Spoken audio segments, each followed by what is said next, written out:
30페이지. 용어정이요, 용어정이. 지하층.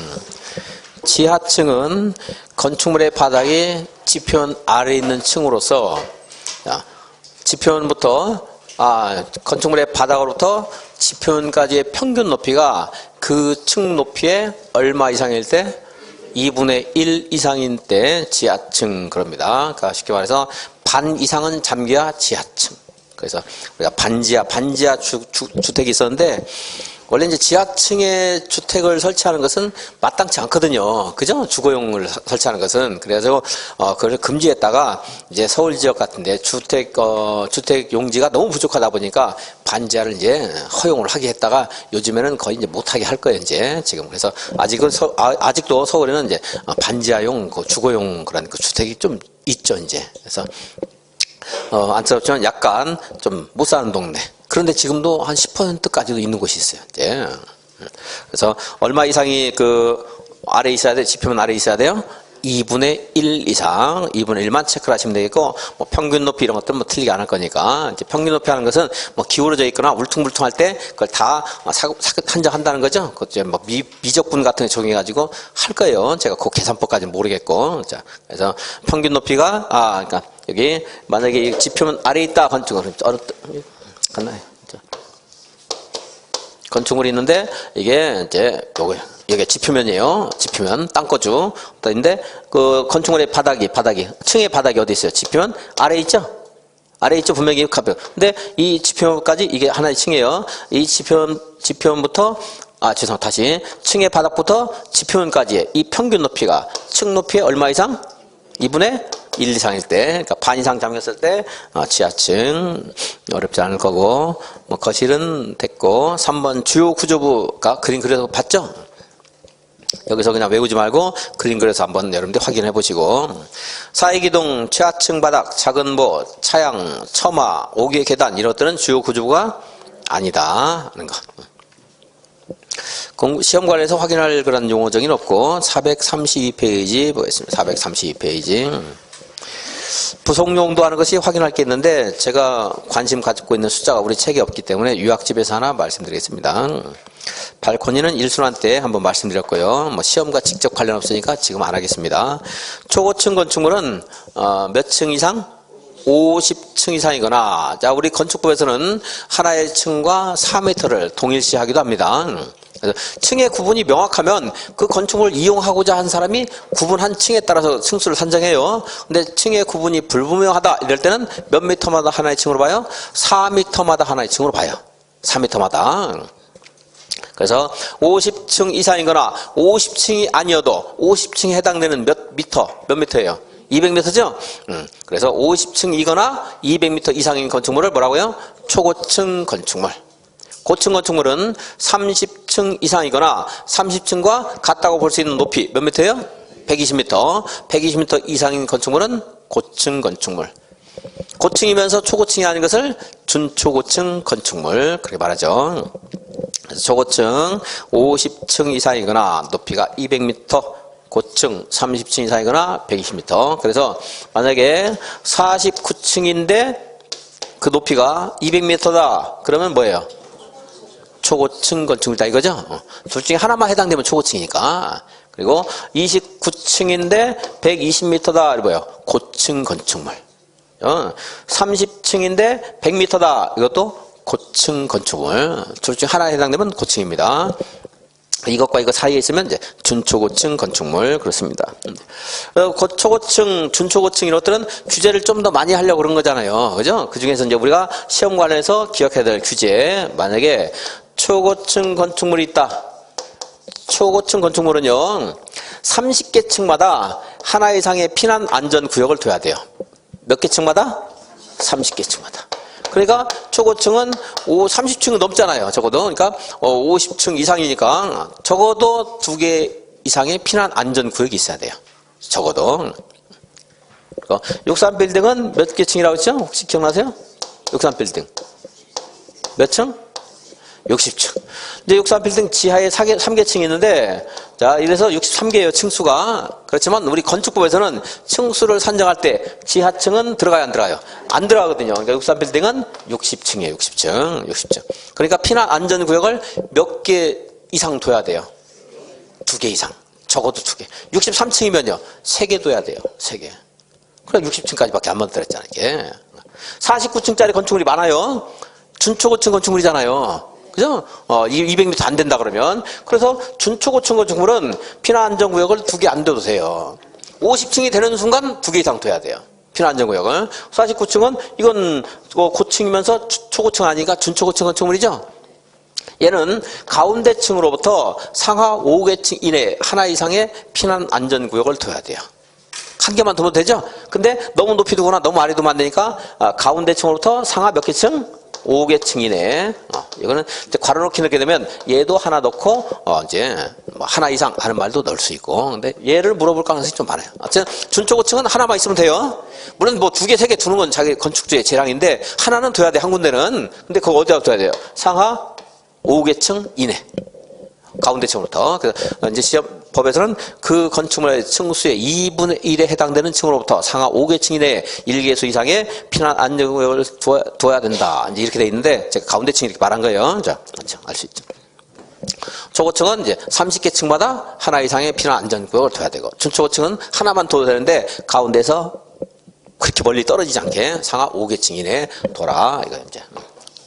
이게 이제 그 피난 안전구역이고, 건축물의 용적률을 산정할 때는 바닥 면적을 다 파게 되는데 이 피난 안전구역은 빼고 용적률을 산정합니다.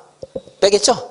혜택을 줘야 되겠죠? 피난 안전구역 일상 용도로 사용하지 못하고 피난을 위한 안전을 위한 것이기 때문에 용적률을 산정할 때 얘를 좀 빼주는.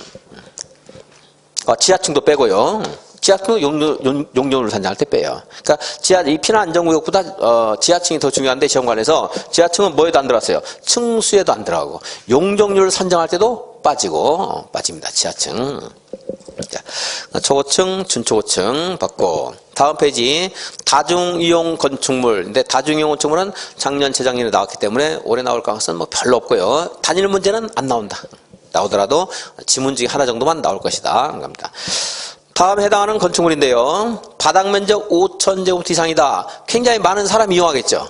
제가 건축물은 사람이 이용하기 위한 공작물이 건축물이라고 했잖아요. 면적이 클수록 이용을 많이 할 가능성이 높죠. 그죠? 그래서 여기는 문화집회시설, 종교시설, 그리고 판매시설, 운수중 여객용시설, 의료시설 중 종합병원, 숙박시설 중 관광 숙박시설 하는 것들이 있었는데 작년, 재작년까지는 제가 암기를 하기 위해서 뭔가 말을 만들었는데 올해는 안 만들겠습니다. 그냥 보고 넘어가겠습니다. 나올 가능성이 적기 때문에. 자, 16층 이상의 건축물, 이것도 다중이용 건축물. 얘는 면적과 상관없어요. 그리고 건축물의 용도하고도 상관없어요. 16층 이상이면 다 뭐예요? 다중이용 건축물, 16층 이상. 이 건축물에 이용하는 사람들의 안전과 관련해서 이걸 규제하는 거거든요. 그래서 16층 이상이면은 만약에 건축물의 구조 안전에 문제가 생기면 피난하기가 굉장히 어렵잖아요. 높으니까. 그죠? 5층이라 하더라도 한 1층밖에 안 된다. 이럴 때는 피난하기 좀 쉽잖아요. 그러니까 많은 사람이 이용하는 문화, 집회시설, 판매시설, 관광, 숙박시설 이런 용도의 한정이 있지만 16층 이상일 때는요. 많은 사람이 이용하든 말든 간에 거기에 16층 이상에 피난하면 어려우니까 훨씬 더 조심해야 되거든요. 그래서 그냥 16층 이상은 다 다중이용 건축물. 근데 5,000제곱미터 이상일 때는 일정한 용도와 관련될 때만 그런데 뭐 그런 정도 생각만 하고 넘어가는데 무엇은 지휘한다 그랬어요. 동물원, 식물원은 제외한다. 그거 어렵지 않으니까 그거 보시고. 동물원, 식물원. 동물원, 식물원은 건축물의 구조상으로도 그렇게 어떤 대피라든가 하는 데서 문제가 발생할 가능성도 별로 적고요. 그죠? 그리고 건축물이 뭐 단순한 거지 그 안에서 우리가 활동하는 것보다 그냥 구경하기 위해서 있는 시설물 정도에 불과하고 하기 때문에 이럴 때는 다중이용 건축물로 규제할 필요가 없어요. 근데 동물원, 식물원도 만약에 16층이다 이러면 그때는 다중이용 건축물 되는 거예요. 왜냐하면 대피하려면 어렵잖아요. 벌써 문제 발생할 수 있죠. 근데 뭐 1층, 2층밖에 안 돼요. 그러면 대피하는 거 그렇게 어렵지 않고 문제가 발생할 염두도 별로 없고 그러니까 그렇다는 거예요. 그래서 16층 이상은 전부 뒤에 무슨 말이 붙어도 다중이용 건축물. 그리고 이제 동물원 식물원 나오면 16청 식물원 이렇게 안 나올 거예요. 동물원 식물원은 5,000제곱미터 관련해서 나올 가능성이 조금 있거든요. 그러면 아니다. 이 정도만 보게. 여기까지만. 다른 거 그냥 외우려고 하지 마시고 사람들이 많이 이용하는 것 같아. 이렇게 생각, 이 정도만 생각하고 넘어가겠습니다. 그러면 준다중이원이에요. 준다중원. 다중에 미치지 못하지만 꽤 많은 사람이 이용할 때 준다중 그러겠죠. 아까 준초고층 건축물도 똑같잖아요. 그래서 준다중 이용 건축물의 경우에는 다중보다는 좀 완화돼요. 5,000이 아니고 1,000제곱미터 이상이면 돼요. 1,000제곱미터. 그러니까 동물원 식물원 들어가요, 안 들어가요? 안 들어간다. 이거. 그 정도만 보겠습니다. 준다중은 다중보다 좀 작고, 그리고 동물원 식물원 역시 안 들어간다. 이 정도. 다음 페이지 25번 특수구조 건축물. 건축물의 그런 형태가 일반적인 형태가 아니고 특수한 형태인 것. 그래서 이것도 역시 상당히 많은 주의와 안전을 기울일 필요가 있는 것. 이게 뭐예요? 특수구조 건축물. 한쪽 끝은 고정되어 있는데 다른 끝은 지지되어 있지 아니한 3m 이상 돌출된 처마 차양 같은 것들. 양쪽 다 고정이 되어 있으면 건축물의 구조에 안전에 큰 문제가 없을 수 있어요. 근데 처마 차양이 3m 이상 쭉 빠져나가는데 그 끝이 지지가 안 돼 있어요. 그럼 태풍이라든가 지진에 굉장히 취약할 수 있잖아요. 그죠? 특수 구조 건축물. 몇 미터 이상 돌출돼서요? 3m 이상 돌출되어 있을 때. 그리고 기둥과 기둥 사이, 기둥이 없다면 내력벽과 내력벽의 중심 사이의 거리를 말한다는데 이걸 틀리게 안 할 거니까 기둥과 기둥만 기억해서 되겠어요. 기둥과 기둥 사이, 중심선 사이의 거리도 틀리게 안 하니까 그냥 기둥과 기둥 사이 이렇게 읽어요. 기둥과 기둥 사이의 거리가 몇 미터 이상일 때? 20m 이상인 거. 그런데 다는 볼 필요 없고요. 이것은 뭐요? 특수구조 건축물. 그래서 외울 때는 이렇게 있죠. 기둥과 기둥 사이가 20m 이상인 건축물. 그래서 사이는 줄이면 세 하는 말. 국어죠. 국어 시간이 국어죠. 건축고 강의하다 국어 강의하네. 사이가 세 그러죠. 그리고 기둥과 기둥 사이도 기둥. 뒤에서부터 읽으면 20세. 이거를 하나로 붙이면 끼가 되는데 그럼 욕이 되니까 그냥 20세기 그럴게요. 자, 20세기는 기둥과 기둥 사이가 20m 이상인 건축물. 그래서 20세기에 3m 이상 돌출된 건축물. 20세기에 삼돌이는 이름이 좀 특수하다. 흔하지 않은 이름이죠. 20세기에 삼돌이. 19세기는 삼돌이 되게 많았는데 20세기는 별로 없어요. 그래서 20세기 삼돌이 특수하다. 이게 삼돌이는요 여기뿐만이 아니고 또 써먹을 때가 있어요. 건축 면적을 산정할 때 이렇게 원래 이제 그 외벽의 중심선을 가지고 산정하게 되는데 이렇게 처마 차양이 길게 늘어서는 거 있을 수 있잖아요. 근데 여기 일부가 건축 면적이 들어갈 수가 있어요. 그래서 여기 있는 것과 여기 있는 것은 약간 내용은 약간 달라요. 여기는 축사에 한정되는 건데 근데 그걸 기억할 필요 없어요. 그냥 삼돌이만 기억하시면 돼요. 자, 축사 같은 경우에 또는 동물의 그 가축의 이동 통로 같은 데서 한쪽 끝은 지지가 되어 있는데 다른 끝은 지지가 되어 있지 않았을 때 그러한 경우에 이 처마 차양의 3m 범위내에서 외벽의 중심선까지 후티한 거리만큼 빼고 나머지는 건축 면적에 들어가요. 여러분 그거 계산하는 것도 간단히 제가 시간 되면 할지는 모르겠는데 오늘은 안 할 겁니다. 하더라도. 자, 그래서 돌출하는 말로 하면 몇 미터 생각하면 된다는 거예요. 3m. 그래서 만약에 차양이 위에서 봤더니 이만큼 빠져나왔어요. 근데 이게 4m래요. 그러면 3m까지는 빼주고 3m까지. 나머지는 바닥 건축 면적에 들어간다 이 말이에요. 그러니까 면제를 얼마까지 해준다. 3m까지 해준다. 이렇게 여러분들 염두에 두시면 돼요. 이 문장 구조라든가 하는 것도 굉장히 복잡하게 되어 있습니다. 말이 어려워요. 그러니까 3m만 기하시면 돼요. 자, 삼돌 하면은 뭐예요? 맞다. 돌출 하면 몇 미터? 3m. 여기서 써먹을 수 있고 여기서 써먹을 수 있어요. 건축 면적에서. 이건 특수구조 건축물. 또 하나 또 나와요. 내진 능력 공개 대상 건축물. 몇 돌? 3돌. 돌출 차양 하면 몇 미터? 3m. 내진 능력 공개 대상 건축물. 구조 안전 확인 대상 건축물. 돌출 몇 미터? 3m. 다 3m. 돌출하면 다 써먹어 이제. 자, 그래서 20세기 삼돌이 특수하다. 삼돌 딱 외우세요. 자, 다음 페이지 대지 면적 산정 방법. 대지 면적은 대지의 수평 투영 면적으로 한다. 맞죠? 그런데 우리가 건축 허가를 받을 때 대지 면적에서 등기부상 대지 면적에서 제외할 게 있어요. 미달도로, 모퉁이도로, 도시군 계획 시설 부지 면적은 제외하고 산정해야 된다. 이거요. 자, 다시 여기 보면 이게 미달도로에서 건축성이 후퇴한 경우 있었죠? 아까 빼는 건 공부 한번 했어요. 또 모퉁이도로에서도 빠지는 경우가 있는데 이 도로가 충분히 여유가 있으면 뺄 필요가 없어요. 후퇴를 안 해도 돼요. 이 도로가 8m 미만일 때, 양쪽 다 8m 미만일 때 적용되고 4m 이상일 때 적용된다는 건 너무 당연한 게 4m 이상일 때 이런 곳이라는, 여기 차가 많이 다니는 곳이라는 거거든요. 그러니까 4m 이하인 곳에서 4m 미만인 곳에서는 지금 말하는 게 적용 안 돼요. 왜냐하면 차량 통행이 불가능하거나 아주 한적한 곳이기 때문에 건축선 후퇴가 안 되거든요. 그러니까 4m 이상 8m 미만 하는데 논리적으로 다 따지면 8m 미만에서만 적용된다 해도 틀린 말이 아니에요. 4m 이하 할 때는 아예 도로와 그 차량 통행과 관계가 없기 때문에 이제 시험에서 뭐 4m 이상 8m 미만 이렇게 말을 해줄 가능성이 높아요. 그러니까 8m 미만일 때만 적용돼요. 8m 이상일 때는요, 여기서 충분히 도로를 만들어가지고 도로관리청에서 도로를 자기들끼리 알아서 만들어야 돼요. 근데 이 도로가 몇 미터 미만이라고요?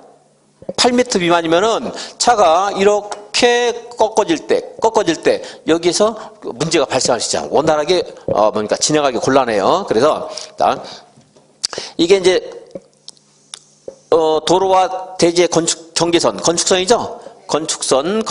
이 건축선이만한 교차점.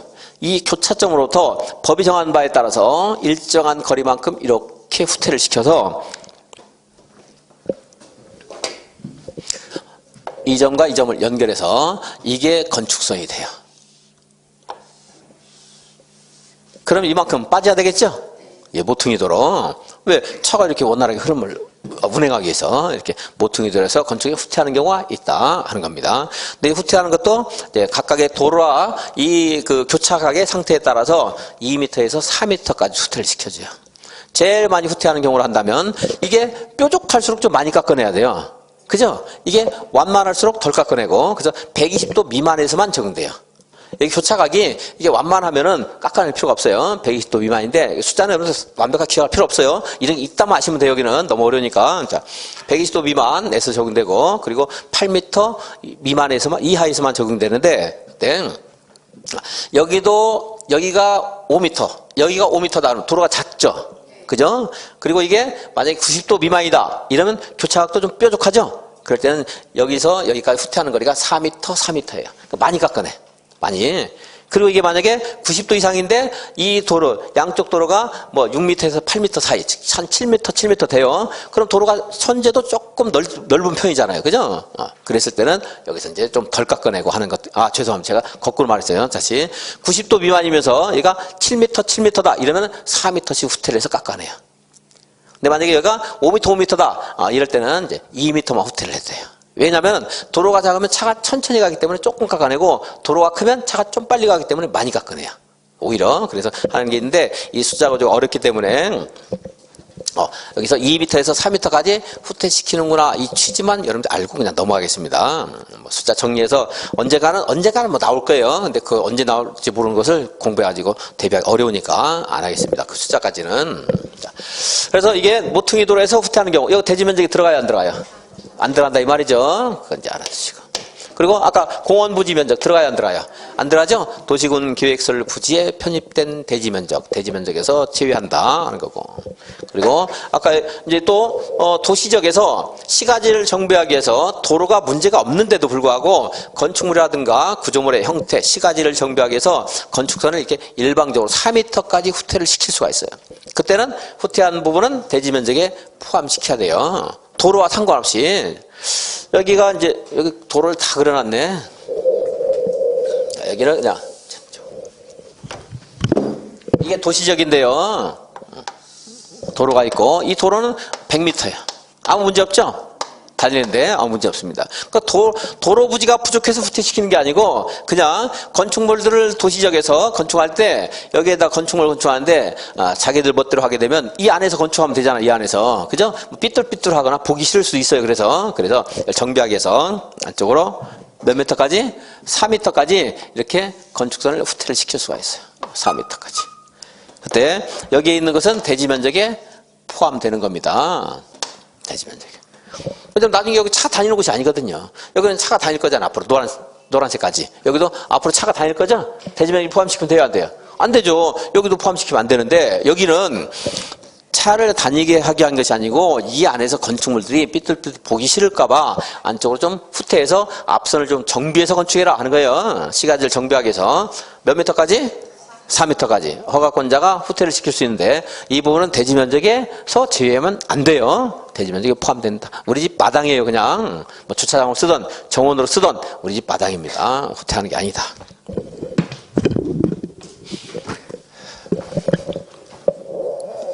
대지 면적 산정 방법 1번 46조 1항 단서에 따라 대지에서 건축선이 정해진 경우 이것은 1항은 미달도로 모퉁이도로 말하는 거예요. 미모를 유지하기 위해서 좀 깎아냈어요. 뭘 깎아냈는지 몰라도 턱을 깎았는지 미달도로 모퉁이도로는 대지 면적이 들어가요 안 들어가요? 안 들어간다. 근데 1항 2항 해주면 얼마나 어려워요. 도대체 1항이 뭐고 46조도 모르는데 저도 갑자기 46조 1항 하면 바로 떠오르지 않아요. 그죠? 내용을 알아야 되는데 이제 취지는 알 수 있겠죠. 자, 2항은 4m 이하에서 시가지 정비를 위해서 건축을 후퇴시키는 경우 이때는 대지 면적에 포함하는 거고요. 시험에서는 이렇게 안 나오겠지 당연히. 내용을 알려줍니다. 2. 대지의 도시군 계획설인 도로, 공원, 광장 또는 공공청사 같은 것들이 있는 경우 그 부분에 포함되는 대지 면적은 대지 면적에서 제외한다. 자, 건축면적. 건축면적은 외벽의 중심선으로 둘러싸이는 수평 면적입니다. 무슨 벽? 외벽, 칸막이 벽, 내벽 아니고 내력벽도 아니에요. 외벽의 중심선. 근데 외벽이 없는 건축물도 있을 수 있잖아요. 그죠? 그럼 뭐가 있겠어요? 기둥이 있겠네요. 그죠? 그러면 기둥의 중심선으로 둘러싸이는 수평 면적.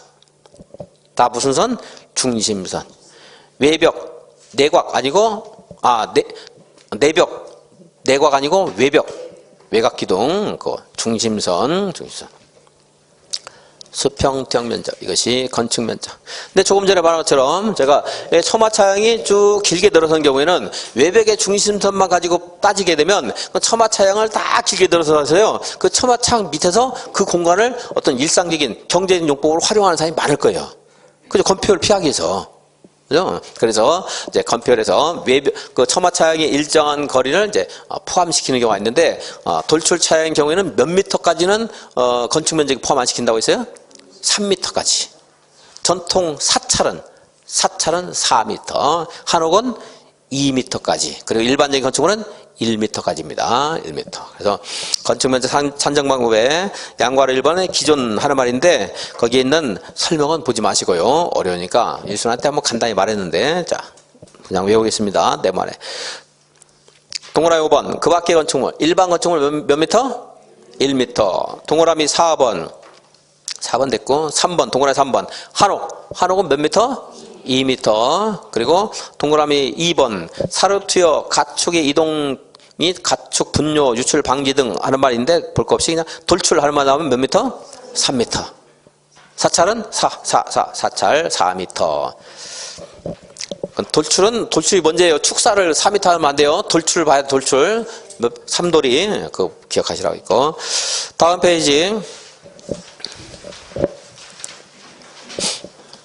자, 437페이지 바닥면적 보겠습니다. 바닥면적은 구획의 중심선 하는 말이 있어요. 구획. 우리가 일정한 하나의 층이라 하더라도 우리 보험회사 용도로 쓰는 구획, 학원 용도로 쓰는 구획 이런 게 있잖아요. 그래서 구획의 중심선 바닥면적에서는 그 사용하는 용법을 또 이제 용법과 관련돼서 규제하는 것들이 많아서 구획의 중심선 그럽니다. 수평투영 면적은 틀리게 안 내고 시험에서. 근데 구획이 없는 건축물도 있어요. 구획이 없는 거. 주유소 기둥 있고 여기에 주유기 설치해놨잖아요. 이렇게. 그죠? 그럼 여기 지붕이 있고 기둥이 있기 때문에 얘도 건축물로 평가될 수 있어요. 주유기 설치해놓은 거 나래. 근데 여기는 이 바닥에 구획이 없잖아 지금. 경계가 없잖아 이게 바닥에. 기둥만 일렬로 늘어서 있지. 그죠? 그럼 바닥 면적 어떻게 산정하느냐? 밑에서 산정하는 것이 곤란하기 때문에 이때는 지붕으로 가서 지붕 끝에서부터 각각 1m 안쪽으로 후퇴한 수평거리선을 바닥 면적으로 한다. 몇 미터를 후퇴시켜요? 1m. 구획이 없는 경우. 1m. 1m를 후퇴하게 되는데 아직까지 안 나왔지만 간단한 거니까 봐요. 자, 여기가 만약에 가로가 10m, 세로가 17m예요. 그럼 이러한 경우에 바닥 면적이 얼마입니까? 얼마예요? 좀 어렵겠네? 여기 12m라고 할게요. 얼마예요? 쉬운 것만 내지 어려운 거 안 내지 제가 항상 암산 되는 것만 내요. 11 곱하기 16을 내진 않았어요 제가. 10 곱하기 15. 150제곱미터 그랬죠. 안쪽으로 1m 분해야 되기 때문에 이쪽으로도 1m 이쪽으로 1m 하면 이 안에 들어가 있는 가로는 10m가 되는 거고 세로는 15m가 돼요.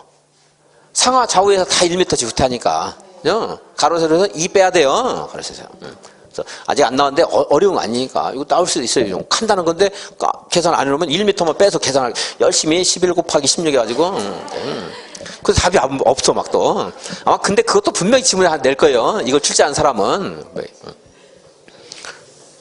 그래서 2m씩 빼면 돼요. 아까 이거 여기에서도 대지 면적 물어본 게 있는데 또 낼 가능성은 별로 없습니다. 출제 오류도 있었고 이제 문제집 같은 데 나오죠. 이제 괄호에 도시적이 해당 그런 지역은 이 대지가 있는 위치한 지역은 도시적으로 한다. 이렇게 해서 아까 이제 그 도시적 적용되지 않는 그 도로 적용되지 않는 것이 아니라는 것을 알려주고서 문제가 내는데 그래도 약간의 오류 가능성이 있다. 아까 말한 것 제가 말한 것처럼 2000 이상 할 때는 6m 도로가 돼야 되거든요. 이제 만약 그런 문제 나오면 어쨌든 제가 이 제기는 내가 해드릴게요. 그냥 일반적으로 푸시면 돼요, 여러분들. 자, 다음에 발코니. 건축물의 외벽에 부가적으로 이렇게 돌출시켜서 이제 전막이라든가 휴식 등을 이용하는 공간. 발코니 있죠? 발코니. 그러니까 아래층에 옥상을 이용하면 베란다가 되는 거고 아래층에 옥상과 상관없이 돌출시키면 발코니가 되는 거고 1층의 외부의 공간은 뭐 테라스 이렇게 말하는데 뭐 여기 시험에 나오는 건 아니고 자, 지금 또 발코니. 발코니의 경우에 긍정적인 역할을 하는 게 있어요. 화재가 발생하게 되면 이게 있을 때 위층으로 번지는 것을 굉장히 많이 방지할 수 있어요. 방지는 다 못해도 굉장히 억제할 수가 있습니다. 그래서 이 발코니가 개인적인 용법뿐만 아니라 공적인 성격도 있기 때문에 이걸 전부 바닥 면적에 포함시키진 않아요. 그랬더니 이거를 또 너무 길게 빼가지고 자유다 해가지고 빼서 외부 이용하게 되면 문제가 생기잖아요. 그래서 몇 미터만 봐준다는 거예요? 1.5m만 봐줘. 1.5m만. 1.5m. 1.5m면 위에서 봤을 때 발코니가 접한 가장 긴 외벽 길이 가장 긴 외벽 길이 곱하기 이제 발코니 면적 이게 10m라고 해볼까요? 10m고 얘가 한 3.5m라고 해볼까? 3.5m. 자, 이 발코니 면적은 얼마예요? 35제곱미터. 그죠? 근데 이걸 전부 바닥 면적에 포함시키는 게 아니고 발코니가 접한 가장 긴 외벽 길이 10 곱하기 1.5를 곱한 값을 뺀 나머지 면적만 바닥 면적을 한다. 그러니까 35에서 10 곱하기 1.5 하니까 얼마야? 15제곱미터. 이걸 빼고 나머지 20제곱미터는 바닥 면적에 포함시킨다 이거예요. 그러니까 쉽게 말해서 1.5m까지는 봐준다 이거죠. 1.5m는 봐주고 나머지 몇 미터예요? 2m는 포함시킨다. 그러니까 2 곱하기 10. 뭐 계산 문제가 직접 나올 가능성이 많지는 않지만 어려운 거 아니니까 한번 보시고. 자, 그래서 발코니 면적은 모두 바닥 면적이다. 틀렸죠? 발코니 면적은 모두 면제된다. 틀렸죠? 자, 일부만 면제되는데 그 일부와 관련된 숫자가 몇 미터예요? 1.5m. 1.5m가 또 하나 나오죠. 다락. 여기에 내가 다락으로 사용하고 있습니다. 다락 같은 것들도 일반적인 그런 경제 용법으로 활용하는 공간이 아니기 때문에 바닥 면적에 포함시키기는 곤란해요. 그래서 바닥 면적이 아니지만 근데 다락이라고 내가 그 건축 사용 승인만 받아놓고 나중에 업무 공간을 사용하면 안 되잖아요. 그래서 제한이 있죠. 1.5m 이하인 경우 그곳에 다락으로 사용하게 되면 바닥 면적에 포함시키지 않겠다. 몇 미터 이하 할 때? 1.5m. 근데 지붕이 이렇게 경사지붕일 때는 다락을 이용할 때 훨씬 더 제한적이겠죠. 그죠? 그래서 경사지붕 아래 다락은 1.8m 이하일 때까지 1.8m까지 바닥 면적에 포함시키지 않겠다는 거예요. 자, 왜냐하면 지금 이해해야 될 게 이 바닥 면적이 합해져서 연면적이 되는 거고 연면적.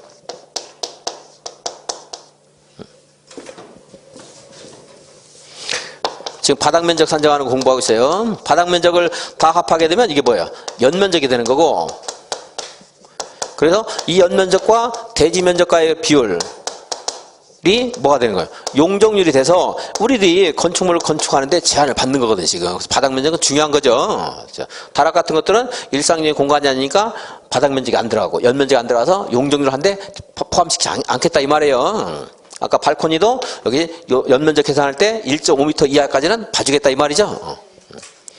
아까 그 바닥에 구획이 없는 경우에도 바닥으로부터 그대로 지붕 끝에서 산정하게 되면 그것도 아까 뭐 초마차양 돌출됐을 때 봐주듯이 그 봐주는 것 좀 그러면 그러니까 공평하지 못하기 때문에 1m까지는 빼고 나머지만 바닥 면적을 하겠다는 겁니다. 바닥에 구획이 없을 때. 그래서 자, 지붕 끝에서 몇 미터? 1m. 발코니 몇 미터? 1.5m. 타락 1.5m. 숫자 정리해서 보시고 이해하시고. 그리고 여기 있는 것 일상적인 공간이 아닌 뭐 승강기 탑, 계단 탑 이런 것들도 바닥 면적이 안 들어가요. 그리고 전기실이라든가 기계실, 정화조 시설 같은 거 관련된 건축물 형태를 띠고 있는 부분이라 하더라도 바닥 면적에 포함시키지 않겠다. 공동주택에서 뭐 어린이 놀이터라든가 생활 피규모, 보관함 시설, 비 안 맞으라고 뭡니까 그 재활용품 쌓아놓은 데 있잖아요. 그런 걸 바닥 면적에 지붕도 있고 기둥이 있으니까 바닥 면적이 들어간다 하면 곤란하죠. 그런 것들은 바닥 면적에 포함시키지 않겠다. 장애인용 승강기 시설이라든가 장애인용 승강기 이렇게 경사로 같은 거 있잖아요. 계단 말고 아파트에 다 경사로 있죠? 장애인 그 시설. 거기도 지붕이 있거든요, 이렇게. 그러니까 그것도 바닥 면적에 포함시킨다 이러면 그걸 설치를 하기가 곤란하잖아요. 그래서 이런 것들은 빼준다 이거예요. 바닥 면적에서. 바닥 면적에 빠지는 거 중요한 거 있고, 이제 또 중요한 거 하나. 필로티 구조인 거. 필로티. 이 필로티 구조인 거, 이 필로티 구조 건축물의 경우에 이걸 바닥 면적에서 다 빼주면, 그냥 빼주면 곤란한 면이 있어요. 아까 여기 그냥 빼주면 곤란한 게 있듯이. 그리고 여기는 만약에 상가 건물일 때 여기를 필로티로 해서 여기서 1년 내내 장사를 해요. 그럼 사람들은 많이 모이는데 주차장 부족할 수 있죠. 빼주면 안 돼요. 그래서 무조건 빼주는 게 아니에요. 근데 여기를 주차장으로 쓰고 있대요. 이게 다 그런 건 아니지만 주차장이 부족해서 이거 규제하는 면도 있거든요. 이거 주차장뿐만 아니라 기반시설을 포함해서 여러 가지가 있는데 제가 그냥 간단하게 단순하게 말할게요. 주차장이 부족해서 규제했는데 여기를 주차장으로 쓴대요. 그럼 바닥 면적을 포함시키지 않아도 되겠죠. 그죠? 그래서 필로티 구조의 부분의 경우에는 공중 통행이 이용되거나 차량 통행이 이용되거나 아니면 주차장으로 사용하는 경우에는 바닥 면적에 포함시키지 않는다. 이해하시면 되겠죠. 근데 얘가 그냥 상가 건물이 아니고 공동주택, 아파트예요. 공동주택인 경우에는 여기를 차량 통행, 일반 통행, 주차장 사용하지 않더라도 여기서 장사를 하거나 여기서 숙식을 해결하는 사람 없을 거예요. 그죠? 그러니까 일반적인 공간이 아니겠죠? 바닥 면적에서 제외한다. 그러니까 공동주택은 뭐 그것이 주차장 아니어도 바닥 면적이 빼주고, 일반 건축물의 경우는요. 우리 건축물 1층이 필로티라고 해보세요. 그럼 만약에 전부 빼주면 주차장 사용 안 하면서 장사할 수 있잖아요. 그러니까 주차장 같은 거 쓸 때만 빼주고, 아파트는요, 주차장 쓰지 않아도 그냥 다 빼주는 거고, 필로티인 경우에. 이렇게. 이런 생각도 한번 해봤었는데, 그 풍납동 같은 데는 아파트 같은 거 들어서기가 되게 어려워요. 그 백지시 되면 유물 같은 게 굉장히 많이 나왔고. 근데 뭐 이탈리아도 그런다는데, 유물, 그 좀만 파면은 뭐 유물이 나오니까 막 덮어버리고 뭐 아파트 공사도 하고 이제 그랬는데, 발견되면 뭐 필로티로 해서 여기다가 유물 보존 같은 거 하도록 해서 국가에 지원해주고 해가지고 하면 사업자들이 개발도, 발굴도 하고, 보존도 되고, 개발도 되고, 뭐 이런 가지 있을 것 같은데. 자세한 내막은 말하기 그렇고. 자, 어쨌든 필로티는, 이렇게 빠질 때가 있다. 또 오히려 시험에서 이제 이렇게 나온 적이 있었어요. 공동주택의 경우에는 주차장으로 사용하는 경우에도 공동주택은, 필로티는 바닥 면적에 모두 포함된다. 이런 식으로 해서 오히려 공동주택이 면제가 더 많이 되는데 안 되는 것처럼 해서 틀리게 나온 적이 있었고. 뭐 이해를 했다 그러면 어려운 문제 아니었고요. 자, 이게 바닥 면적이었습니다. 한번 보죠. 1번.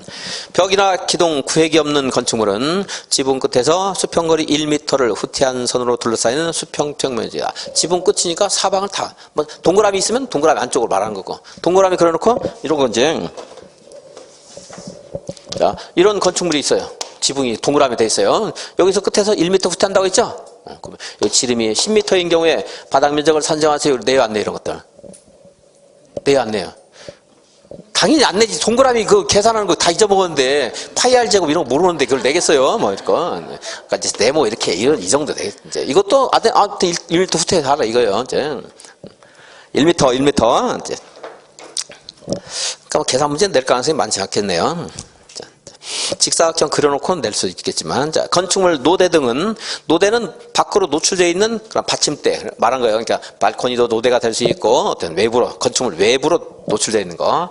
난간이 있든 없든 간에, 이런 건 다 그냥 알려줍니다. 노대 등의 면적에서 노대가 정한 가장 긴 외벽 길이 곱하기 1.5를 곱한 값을 뺀 면적을 바닥 면적에 포함한다. 그랬죠?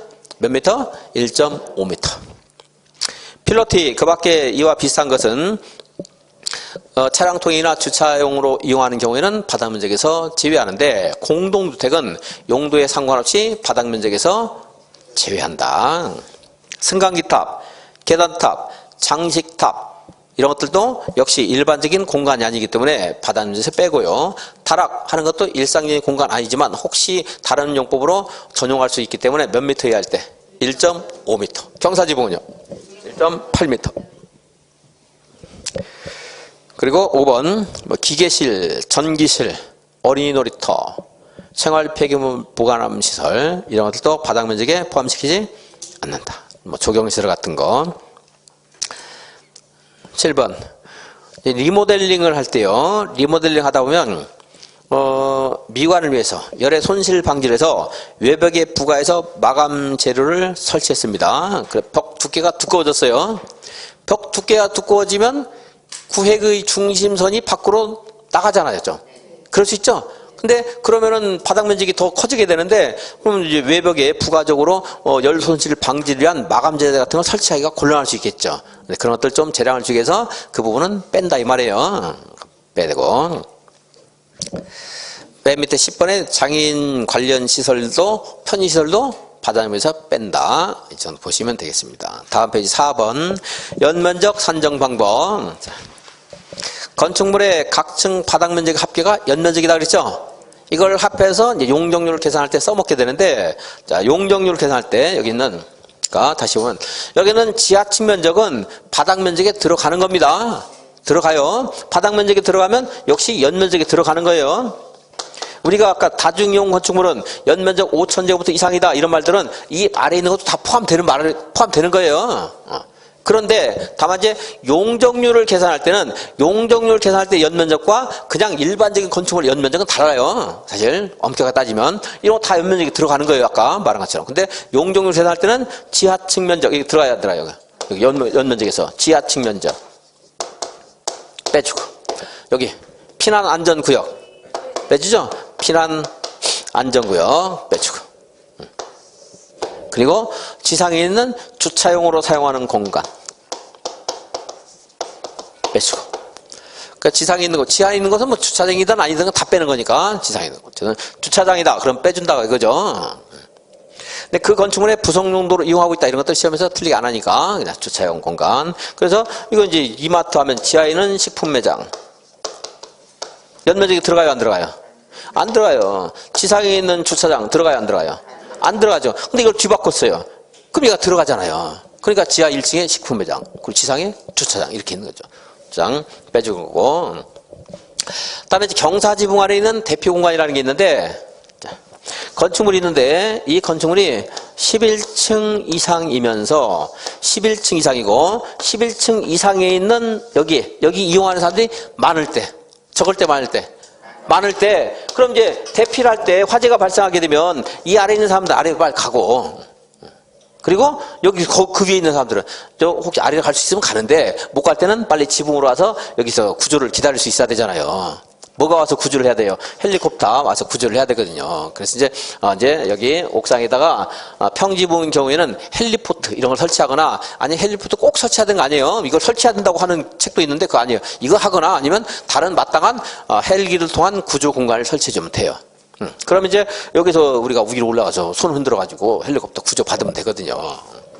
11층 이상에 이용하는 사람들이 적을 때는요 알아서 하라고 그러는 거고, 많을 때 몇 제곱미터 이상일 때, 많을 때 그래서 제가 많을 때를 왜 강조했어요? 몇 제곱미터 이상일 때, 만 제곱미터 이상일 때. 그러니까 많을 때 했죠 내가. 그러면 아무튼 뭐 단서가 논리적으로 말이 안 되는 것들은 그냥 글자 가지고 기억하라고 하는 거예요. 제가 항상 11층 이상이 많을 때, 만 제곱미터 이상일 때는 설치를 해야 되고. 근데 그러니까 경사지붕이에요. 경사지붕. 그러면 헬리포트 뭐 헬기를 통한 구조 곤란할 수 있잖아요. 그럼 경사지붕 안에 뭘 설치해야 돼요? 대피 공간을 설치해야 돼. 대피 공간. 여기도 용적을 계산할 때 들어간다, 안 들어간다? 안 들어간다. 이제 이것까지 이제 봤습니다. 이제 만제곱미터는 제가 체크할 겁니다. 그래서 거기 지하층, 지상 주차장, 그리고 피난안전구역, 대피 공간 이런 것들은 용적을 계산할 때 포함되지 않는다. 그래서 이제 문제 낼 때 이거는 그림으로 못 내겠죠. 얘네들은 30층 이상 해야 되니까. 그리고 대표 공간도 뭐 쉽진 않을 거예요. 이것도 이제 11층 이상 하는데, 그래서 그냥 일반적인 그림, 다락 같은 거 그린다든가, 지하층 이렇게. 뭐 지하 한 2개 층, 지상에 몇 개 해놓고, 뭐 이게 다락 용도로 쓰고 있고, 1.5m다 이렇게 그리면서 여기는 뭐 음식점, 일반 업무 시설, 음식점, 일반 업무 이런 식으로 해가지고 이 건축물의 용적률을 계산하시오. 그렇게 되면 뭐 얘는 들어가요, 안 들어가요? 안 들어가잖아요. 안 들어가죠? 들어가요. 여기 만약에 해당 건축물의 부속용도인 주차용 공간이 있다 그러면 이것도 안 들어가겠죠. 자, 그럼 나머지 가지고서 계산하는 문제 나오는데 계산 문제는 문제풀이 시간, 이제 문제풀이 과정이라든가 할 때 이제 보도록 하겠습니다. 439페이지. 건축물 높이가 있는데 높이에서 건축물의 높이는 지표면부터 건축물의 상단까지다. 나중에 읽으면 알 수 있는 거니까 생략하고 동그라미 3번 맨 위에 동그라미 3번에 건축물의 상단까지가 건축물의 높이를 평가하는 자료가 되는데 건축물에 이 건축물이 있고요. 그러니까 건축물이 있는데 이 건축물에 이렇게 옥탑, 승강기탑, 기계탑 뭐 이런 게 있어요. 그럼 건축물의 지표면부터 건축물의 상단까지가 건축물의 높이인데 그럴 때 얘가 포함되느냐 안 되느냐에 따라서 포함되느냐 안 되느냐가 될 수가 있는데 얘가 건축 면적의 8분의 1 이하일 때는 안 들어가요. 건축물 얼마 이하일 때? 8분의 1 이하일 때는 얘는 높이에 포함시키지 않고 여기까지만 건축물 높이를 해요. 여기까지만. 근데 그렇다고 해서 얘가 한 15m다 이러면은 일부 포함돼요. 12m까지는 안 들어가는데 3m는 들어가요. 예. 12m는 꼭 기억 못하더라도 얼마 이하일 때 안 들어간다고요? 8분의 1 이하일 때. 이 말은 여기서 써먹어요. 자, 층수, 지하층 들어가요, 안 들어가요? 안 들어. 하나, 둘, 셋, 넷, 다섯, 6개. 얘가 만약에 건축 면적의 8분의 1 이하이면 층수에도 안 들어가요. 높이에도 안 들어가고 층수에도 안 들어가고. 얼마 이하일 때? 8분의 1 이하일 때. 8분의 1 이하일 때. 그리고 지하층 안 들어가고 아까 건축물에 층수가 불분명하다 할 때 몇 개 층마다 몇 미터마다 하나의 층으로 본다고 했어요? 4미터마다 하나의 층으로. 자, 여기까지입니다. 동그라미 3번 승강기탑, 계단탑, 막루, 장식탑, 옥탑 뭐 이런 것들 용어 기억할 필요 없어요. 이제 건축물의 일반적이 아니고 좀 얇으면서 뾰족 올라가 있는 건 얼마 이하일 때? 8분의 1 이하일 때 들어가지 않는다. 거기 괄호 안에 있는 거 볼 필요 없고 12m를 넘을 때는 넘는 부분은 높이에 들어가고 층수 9번 역시 승강기탑, 계단탑, 막루, 장식탑 같은 것들이 건축 면적이 얼마 이하일 때 8분의 1 이하일 때는 층수에 포함되지 않고요. 그리고 지하층도 층수에 들어가지 않고 몇 미터마다? 4미터마다 하나의 층으로 본다 그랬습니다. 이것이 건축물의 층수. 건축물의 층수가 부분에 따라 다르다 그럴 때는 평균하는 게 아니고 가장 많은 층수를 그 건축물의 층수로 본다.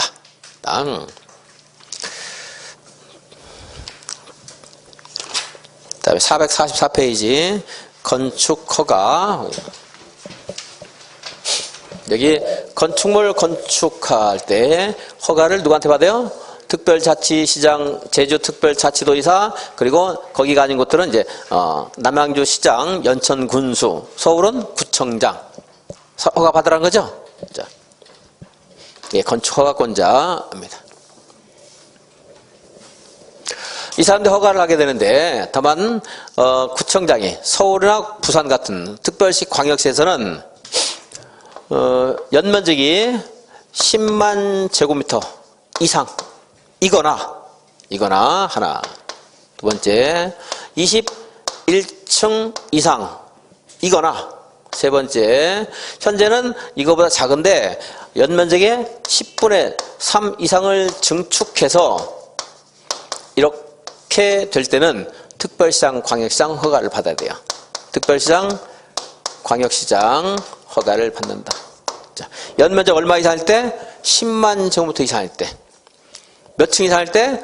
21층 이상일 때. 그러니까 연면적 9만인데 층수가 22층이에요. 서울에서 누구한테 허가 받아야 돼요? 구청장한테 받아야 돼요? 시장한테 받아야 돼요? 시장에게. 그리고 층수는 5층인데 연면적이 11만 제곱미터예요. 누구한테 허가 받아야 돼요? 시장에게 받아야 돼요. 시장에게. 구청장이 아니고. 이것은 이제 서울이나 광역시에서는 그런데 시군에서는 이러한 경우에 도지사가 허가를 하는 게 아니고 그냥 시장 군수가 허가를 해요. 시장 군수 허가하는데 대신에 시장 군수가 허가하기 전에 도지사에게 사전에 승인 받아야 돼요. 도지사 승인. 물론 제주시장이라든 세종시장은 제주도지사나 세종시장은 자기들 하는 거고요. 그냥 그래서 10만 이상이다. 남양주시에서 호평역 근처에 백화점을 10만 제곱미터 22층짜리 건축을 한대요. 누가 허가를 해요? 남양주시장. 근데 허가하기 전에 도지사에게 내가 이걸 허가해도 좋은가 승인을 받아야 돼요. 그럼 도지사가 승인해주면 허가를 하는 겁니다. 그러니까 우리는 누구 찾아가는 거예요? 남양주에서는 남양주시장만 찾아가면 돼요. 근데 서울에 사람들 건축물을 건축하게 돼 있어요. 그럼 이러한 건축물을 건축할 때는 서울시장을 찾아가야 되고, 이거보다 작은 것은 그냥 구청장에게 허가 받으면 돼요. 남양주에서는 그냥 남양주시장한테 받으면 돼요. 그냥 시장구청에게. 그러한 이유는 서울과 서울의 각 구와 구 사이, 그리고 경기도의 각 시군 사이가 공간적으로 밀접한 정도가 다르잖아요. 이웃한 곳에 미치는 영향이 굉장히 크잖아요. 그죠? 그렇기 때문에 대형 건축물 건축할 때 서울시장이 전체로 통제하겠다 이거예요. 서울시 다 해도 뭐 그 지방에 있는 어떤 시군의 정도밖에 안 되는 그런 물리적 공간이 그 정도밖에 안 될 수가 있거든요. 그래서 시군에서는 다른 곳에 미치는 영향이 그렇게 크지 않으니까 그냥 누가 허가해요? 시장 군수. 대신에 경기도시에게 승인을 받아라 이거예요. 승인 받아라. 공장이나 창고는요, 이러한 건축물을 건축하더라도 이웃한 다른 자치단체에 미치는 영향이 다른 것에 비해서 그렇게 크지 않아요. 그죠? 공장창고. 공장창고는 서울시장이 허가를 받을 필요가 없다. 자, 그래서 다시 공장이나 창고를 서울에서 10만 제곱미터 건축을 하고 싶어요. 누구한테 허가 받으면 돼요? 구청장. 남양주에서 하고 싶어요. 누구한테 허가 받으면 돼요? 남양주시장. 그때 남양주시장이 도지사에게 승인을 받아야 안 받아요? 받을 필요가 없다. 그렇죠. 그리고 이거 말고도 이거에 버금가는 중요도가 떨어진 거 있을 수 있잖아요. 뭐 작물 재배사라든가 축사라든가 이런 때는 건축에는 심의를 거치면 이제 이런 통제를 안 받아도 되는 게 있는데, 근데 그것은 뭐 너무 어려우니까 강의 안 합니다. 그냥 넘어가고. 근데 이제 건축에는 심의를 거쳐도 초고층 건축물이다, 이것은 면제 안 돼요. 초고층일 때는 무조건 서울시장이 받아야 되는데, 역시 그것까지 공부하면 너무 복잡하니까 무시하고, 자, 그냥 공장이나 창고만 키워야죠. 공장 창고는 서울시장이 허가 받을 필요가 있다 없다? 없다. 도지사에게 승인받을 필요가 있다 없다? 없다 하는 거고요. 도지사 사전 승인은 이거 하나 있고, 10만 21층 10분의 3 이상 증축 하나 있고, 두 가지가 더 있습니다. 두 가지. 자연환경, 수질환경 보호를 위해서 도지사가 여기에서 허가할 때는 나에게 승인받아라 하면 도지사에게 승인받아야 돼요. 교육환경, 주거환경 보호를 해서도 도지사가 여기서 허가할 때는 나에게 승인받아라 하면 도지사에게 승인받아야 됩니다. 근데 이제 건축물의 용도가 제한되어 있는데, 교육환경, 주거환경은 숙박시설, 위락시설일 때 도지사에게 사전 승인받는 거고, 물론 도지사가 지정 공고한 곳에서. 그리고 이제 자연환경, 수질환경의 경우에는 숙박시설, 위락시설뿐만 아니고 공동주택, 일반 업무시설, 일반 음식점 이렇게 있어요. 지금 막 계곡에서도 이재명 도지사가 막 철거를 강력하게 해서 인기가 좀 많이 올라가고 있는데, 자연환경, 수질환경. 근데 여기 이제 숙박 위락만 기억하시고, 공동주택이라든가 일반 업무시설, 일반 음식점 같은 것들 여러분들 기억하기 어려우니까 무시하고, 대신에 자연환경, 수질환경 보호할 때는 이러한 것에 해당된다고 해서 다 도지사 사전 승인 제도가 아니고, 지금 말하는 규모가 클 때, 좀 아주 작은 것은 발표죠. 규모가 클 때 3층 이상이거나 1000제곱미터 이상인 것. 3층 이상이거나 1000제곱미터 이상일 때. 그러니까 자연환경, 수질환경은 숙박시설, 위락시설 까먹어도 돼요. 교육환경, 주거환경은 숙박, 위락을 기억해야 되고, 숙박, 위락시설이 학교 주변에 있으면 곤란하잖아요. 그죠? 일반 음식점은 있어도 돼요. 근데 숙박, 위락은요? 그럼 방해가 되니까. 주거권, 교육권에 방해가 되니까 그런 거. 규모에 상관없어요. 근데 자연환경, 수질환경은 얼마 이상이거나 3층 이상이거나 또는 얼마 이상일 때, 연면적 1000제곱미터 이상일 때. 거기도 이제 용도가 관계되지만 그 용도까지 물으면 어려우니까 3층 1000제곱미터 잘 기억하자 그랬어요. 그래서 만약에 도지사가 자연환경 보호를 해서 도지사 사전 승인 받으라고 지정 공고한 곳에서 시장이 일반 음식점 허가를 하고자 하는데, 그 일반 음식점 규모가 2층이면서 900제곱미터예요. 도지사에게 승인을 받을 필요가 있다 없다? 없다. 이건 이제 그러니까 3층 이상이거나 1000제곱미터 이상일 때. 그래 외운 것은 자연환경, 수질환경 보호에서 삼천궁녀가 강에 뛰어내렸는데 수질 오염이 아직 해결이 안 됐다는 말도 있고, 뭐 저는 그러니까 수질 오염은 뭐요? 삼천국력. 그걸 잘 기억하시고. 그래서, 이제, 여기 이제 소지사 사전승인까지 봤고요. 여기도 공장 창고는 제외한다 하는 것도 이제 중요하고. 허가를 받으려면 어떻게 해야 돼요? 여기, 대지를 소유해야 돼요. 그죠? 지상권 설정해서 건축허가 받을 수 있어요, 없어요? 있겠죠? 사용권 있어도 할 수 있고요. 그리고 여기 현재 건축물이 있었는데요.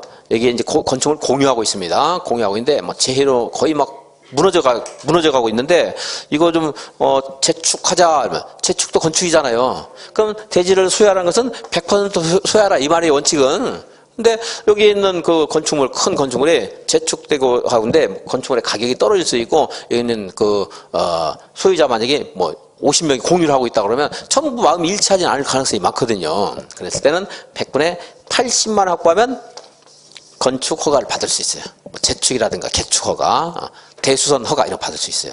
얼마 있으면 100분의 80. 이 숫자가 주택법에는 리모델링 허가하고 숫자가 전에는 같은데 주택법 리모델링은 공적인 성격이 좀 강해서 75%로 지금 다운시켰어요. 리모델링 허가 받을 때는 얼마 하면 돼요? 75%. 여기는 100분의 80 공유자와 100분의 80 공유 지분을 확보하면 건축 허가를 받을 수가 있어요. 그러니까 숫자 나오면 어떤 상황이 몰라도 몇이에요? 100분의 80. 내가 대지를 소유 아직 못했어요. 사용권 확보 못했어요. 그런데도 허가를 받을 수 있는 경우가 있을 수가 있어요. 언제냐면 내가 이제 건축 허가를 신청하는 갑인데요. 을한테서 이 토지를 내가 너한테 팔겠다. 건축 허가 받으면 내가 팔겠다. 확인하는 서류 제출해요. 필요 없어요. 얘가 약속 어기면 어떻게 할 거예요? 근데 얘가 국공유지 관리청이에요. 국공유지 관리청에서 토지를 양도할 것을 매각할 것을 확인하는 서류를 주면 얘가 그것을 허가권자에게 제출하면 이 국공유지 관리청의 약속 확인 서류는 믿을 수 있잖아요. 그럼 대지를 소유한 것으로 본다. 사용권 확보한 것으로 본다. 주택 건축 사업할 때 똑같은 이치가 적용될 수 있겠죠? 국공유지 관리청으로부터 매각 또는 양해를 확인하는 서류를 제출한 경우에는 주택 건설 대지를 확보한 것으로 본다 이거예요. 일반적인 경우는 대지를 소유해야 됩니다.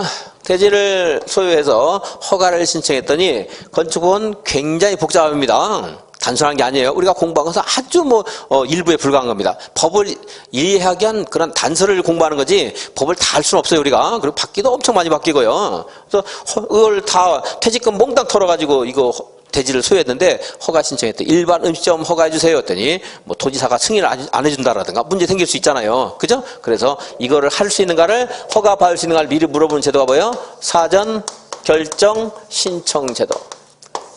사전 결정 신청 제도는 여기서 허가를 받을 수 있는가, 내가 원하는 만큼의 어떠한 규모를 허가받을 수 있는가, 허가를 신청하기 위해서 필요한 그런 주의사항은 무엇인가 이런 것들을 확인하는 것이 뭐예요? 사전 결정 신청 제도.